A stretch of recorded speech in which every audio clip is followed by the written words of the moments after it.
A continuación, corresponde abordar la siguiente interpelación sobre el colapso de los servicios ferroviarios en las comarcas de la provincia de Tarragona, cuya iniciativa corresponde al Grupo Parlamentario de Izquierdas por la Independencia. Para exponer la interpelación, tiene la palabra... Ay, senadora, discúlpeme que no la había visto. Tiene la palabra, señoría. Eso es, a ver si acabamos, ¿no?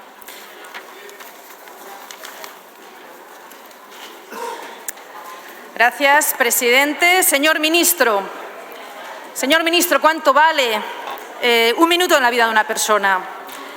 Y la de 400.000, ¿cuánto cuestan? Estará de acuerdo conmigo que el tiempo de las personas tiene un valor tal que nadie está dispuesto a perderlo involuntariamente. Pero en Cataluña esto sucede cada día secuestrados en trenes de más de 30 años. Retrasos, averías, falta de información, cancelaciones sin aviso, trenes llenos porque son con menos vagones, centenares de pasajeros de a pie, aforo sobrepasado, trenes viejos, sucios y sin higiene. Indigno, un servicio indigno. Hace 8 años preguntaba en esta misma Cámara esta misma pregunta: ¿cuánto cuesta un minuto en la vida de una persona? Porque, señor ministro, la situación de la red ferroviaria en Cataluña es inaceptable, se encuentra en un estado deplorable que roba las vidas de las personas, su tiempo, su salud, su vitalidad. Los ciudadanos sufren ansiedad, pérdida de vida familiar y social, están psicológicamente destrozados. Vamos a hacer un ejercicio de datos y de memoria. Entre 2012 y 2016, 1.500 incidencias, con implicación de 45.400 trenes, 5,5 millones de personas afectadas. ¿Cuánto vale el tiempo de 5,5 millones de personas? Las causas de estas incidencias ya eran el estado deficiente de la infraestructura, por la falta de inversión y mantenimiento, no el robo de cobre. Durante ese periodo, señor ministro, la diferencia entre la inversión prometida en infraestructuras en Cataluña y las inversiones finalmente ejecutadas había sido un 74%.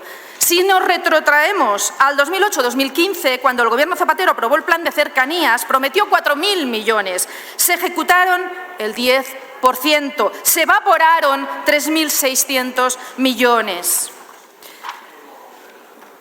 Sabemos que modifican el catálogo de líneas y tramos con una simple orden ministerial y mediante la declaración de red cambian los criterios de mantenimiento de muchas líneas a tipo D y E, con frecuencia de revisiones a la baja. Y respecto a los trenes que circulan en Tarragona, son de la serie 470, de 50 años, y 447 y 448, de 35 años, algunos con asientos no aptos para media distancia. Reus-Barcelona, 2 horas de trayecto. Tortosa-Barcelona, 3. ¿Eso cuándo funcionan? Bien, el plan de inversiones 2017-2020 preveía una inversión de 4.185 millones, pero los millones desaparecieron del presupuesto. El plan 2020-2030 tiene una dotación de 6.300 millones. Si nos atendemos a la tendencia histórica, sabemos que ejecutarán solo el 30% y el resto se evaporará. Mírese el gráfico, ministro. Lo de arriba es Cataluña, año 2021. Con estos antecedentes, lo que está pasando es obsolescencia programada, autosabotaje de Adif y Renfe. Señor ministro, que funcionen los trenes no es un lujo, es una necesidad, un derecho de los ciudadanos a la movilidad. Las incidencias y averías son consecuencia de la no inversión y las consecuencias económicas de los retrasos, solo en 4 meses, asciende a 13 millones de euros, según la Cambra de Comerç de Barcelona. En 2022 se registraron 831 incidencias graves de más de 2 horas de retraso. En 2023, en 8 meses, se contabilizaron 200 incidencias. Este año, señor ministro, se están superando. Tenemos aquí las incidencias de... Mire, señor ministro, mire, que lo hemos imprevisto para usted. Mire, enero, febrero, marzo, abril. En rojo, los días con incidencias. Y 3 ejemplos recientes. La semana pasada, un tren con el retraso habitual. Una vez emprendido el viaje, el maquinista avisa al pasaje de que los retrovisores están inutilizados por grafitis.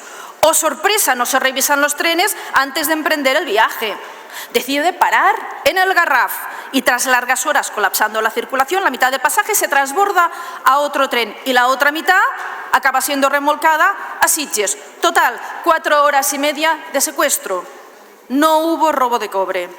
Hace un mes, el último tren que sale de Barcelona desaparece, es decir, ni llega ni aparece en las pantallas de información de Adif. 2 horas sin noticia del tren. Tampoco había nadie en atención al cliente. El teléfono de información tampoco sabía nada. Cero información. A medianoche aparece el tren. A las 2 de la madrugada el pasaje llega a Reus. Al cabo de unas horas, señor ministro, esas mismas personas tienen que volver a coger el tren a las 5 y pico de la mañana para ir a trabajar. No hubo robo de cable. El último ejemplo, trenes que viajan con las puertas abiertas porque no cierran. No cierran con las personas dentro. La preocupación de Renfe, Adif y su ministerio por la seguridad es cero o tendiendo a cero. De hecho, los pobres interventores ni salen a pedir los billetes porque la mayoría de la gente va sentada en los pasillos de pie o intenta no salir despedida de los trenes. Y no hubo robo de cable. Yo entiendo que la estrategia sea poner el ventilador del fango, como ustedes lo llaman, y no asumir responsabilidades, pero en este tema las responsabilidades son claras. Sí, históricamente, señor ministro, mírese este otro gráfico, sí. No hay inversión, si no hay inversión históricamente, mire la comparativa entre la inversión de Madrid y la de Cataluña. Si históricamente no hay inversión, señor ministro, si históricamente hay dejadez, si históricamente se modifican los criterios de mantenimiento, si históricamente hay falta de personal, pues la conclusión es clara. No hay voluntad de arreglarlo. Se trata de una decisión premeditada y no es difícil, No es difícil, no se trata de descubrir la materia oscura o ni hacer funcionar el acelerador de partículas, es solo inversión en trenes. Y ya puestos, hablemos del robo de cobre. Unos datos, estos robos no pasan ni en la alta velocidad ni en los ferrocarriles de la Generalitat. No pasan. Y no pasan porque las infraestructuras están valladas, las infraestructuras están vigiladas. En el caso de cercanías regionales y mercancías, en cambio, el Estado simplemente es de tercer mundo, deplorable. Señor ministro, ¿ha viajado usted nunca en un tren de cercanías en Cataluña? No, ya se lo digo yo. Porque si lo hubiera hecho, lo haría de pie, tras horas de espera sin información, muchos días tirados en medio de la nada, llegando a tarde al trabajo, a casa, al médico, a la universidad, durmiendo poco y mal, con ansiedad, depresión o estrés por tener que imaginar qué transbordo por avería le espera la mañana siguiente, por imaginar cuánta vida le robarán hoy. La puta Renfe, con perdón, o el robavidas, porque así los llaman a ustedes, escuchando que el Gobierno de España de turno invertirá una lluvia de millones mientras se ríen de los usuarios. Por cierto, quiero mandarles un saludo a las amigas y compañeras de Plataforma Dignitat a les vías. Dignidad en las vías, dignidad, señor ministro. Desde hace más de 20 años, el patrón de conducta de todos los gobiernos ha sido desinversión, ahogo lento, muerte por colapso. Este es el objetivo, la muerte por colapso. Y finalmente, si tienen ustedes un problema con la seguridad, pongan medios. Los trenes tienen servicio privado de seguridad, las estaciones tienen servicio privado de seguridad. ¿Por qué las instalaciones no? ¿Por qué no vallan estas infraestructuras? ¿Por qué no ponen cámaras?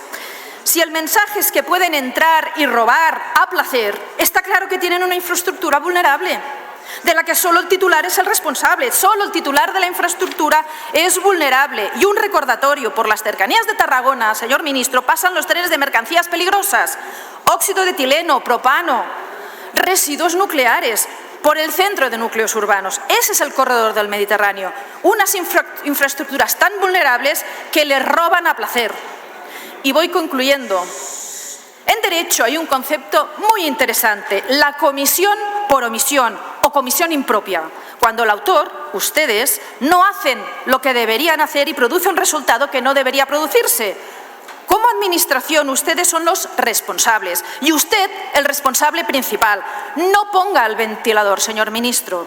Y respecto a lo sucedido el domingo, 2 incendios en túneles bajo Barcelona, colapso de toda la red, usted mostrando cero empatía por los usuarios afectados y muchos ciudadanos sin poder ir a votar.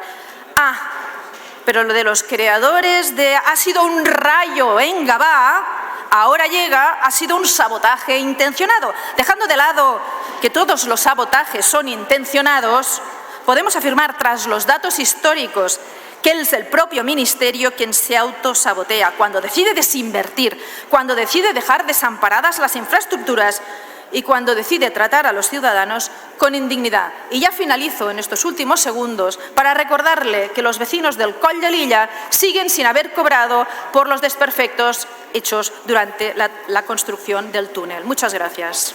Gracias, senadora Castel.